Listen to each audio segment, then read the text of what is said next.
జగిత్యాల జిల్లా రాయకల్ పట్టణంలో పద్మశాలి ఆడపడుచులు ఆత్మీయ సమ్మేళన కార్యక్రమం ఏర్పాటు చేశారు. దీనికి ముఖ్య అతిథిగా జగిత్యాల మున్సిపల్ చైర్పర్సన్ అజ్వాల జ్యోతి మరియు షేరిష్ మహాజరే మాట్లాడుతూ కాంగ్రెస్ పార్టీ చేసిన అభివృద్ధి మరియు జీవన్ రెడ్డి చేసిన అభివృద్ధితో పాటుగా పద్మశాలి కుల బాంధవులు మరియు ఆడపడుచులు అందరూ ఏకమై నిజామాబాద్ పార్లమెంట్ అభ్యర్థి తాటిపర్తి జీవన్ రెడ్డిని అత్యధిక మెజార్టీతో గెలిపించాలని కోరారు.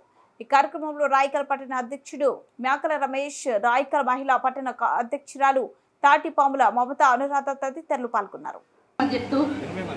ఇక్కడికి వచ్చిన పెద్దలకు మరొకసారి ఒక విషయం చెప్పడం జరుగుతుంది. మీరు ఎవరు ఎన్ని చెప్పినా వినండి. మీరు ఫీల్ చేసుకోకుండా ఎక్కడో కూర్చోండి, మాట్లాడుకోండి. ఎవరికి కదా అవన్నీ మీకు మీరే విచారం చేసుకొని పెద్దలు జీవన్ రెడ్డి గారు కోటేసి ప్రభుత్వం నుండి పెట్టే పథకాలన్నీ మనమందరం స్వీకరిద్దాం. మనమందరం అర్హులం వారికి. అందుకే బోర్లు వేసిన విషయాలు ఇవ్వాలి. ఇలాంటి కొన్ని నిజాలు చెప్పడంలో కొద్దిగా లేట్ అయినా కానీ కొన్ని విషయాలు చెప్పింది. అలాగే కొన్ని విషయాలు నేను కూడా మీ ముందుంచడానికి అధ్యక్ష ప్రభుత్వం కూడా 6 గ్యారెంటీలో ఒక గొప్ప గ్యారెంటీ పథకం అనేది పెన్షన్ పథకం.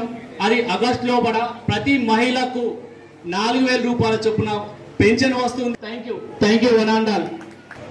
నమస్కారములు. జై హనుమాన్, జై శ్రీరామ్. మనం కూడా హిందువులమే గుర్తించాలి. ఎందుకంటే వారు బీజేపీ వారు ఒక్కలే హిందువులు కాదు. మనం కూడా హిందువులమని గుర్తించి మన జీవన్ సార్ని గెలిపించుకుంటేనే మనకు అన్ని విధాల లాభం. కావున పద్మశాలి కుల బాంధవులు, అక్కలు, చెల్లెలు, అమ్మలు అందరూ మన జీవన్ సార్కు సపోర్ట్ ఇచ్చి మన బలమేందో నిరూపించాలని కోరుకుంటున్నాము. మన జీవన్ సారు మన అధికారంలో ఉంటే ముందుగా గుర్తించేది మన పద్మశాలిలనే. ఒకటి మన మీరు ఎప్పుడు ముంగటి కప్తారు, ఇంకా అందరు ముందర రావాలి. మీకు ఎన్నో సగం పదవులన్నీ మీకే ఉన్నాయి. మన నినాదం అనేది ఐక్యంగా ఉండాలంటే మనం అంతా లగాచి మాట్లాడాలా. ఇంకా అంటలేదు ఒక్క మాట ఒక్కసారి లగాచారు. మీ దండం పెడతాం మీ దయగలి. జై పద్మశాలి. పదవిని అప్ప చెప్పిందంటే నిజంగా మనం ఆనందించాల్సిన విషయమే. ఎందుకు మనకంటే వేరే వాళ్ళు చాలా మంది వేరే కులాల వాళ్ళు ఉన్నారు. అయినా బాబు నువ్వు పని చేస్తున్నావు, నువ్వు చెయ్యు అని చెప్పి ఆ పద్మశాలి ముద్దుబిడ్డగా నాకు ఒక పార్టీ అధ్యక్షతను అప్పయిపోయింది. పార్టీ అధ్యక్షత అంటే ఏంటో తెలుసా?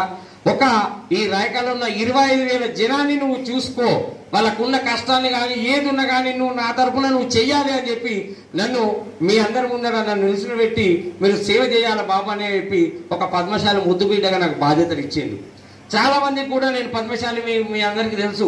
నేను చాలా మంది సేవ చేసిన తప్ప ఎక్కడ కూడా రూపాయి మనం ఆశించిన ఆనవాళ్ళు లేవు.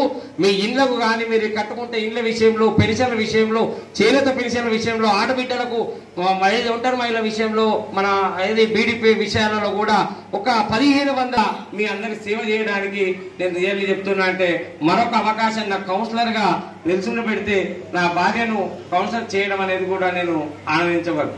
ఇది ఆ జీవన్ రెడ్డి గారి చొరవతోనే.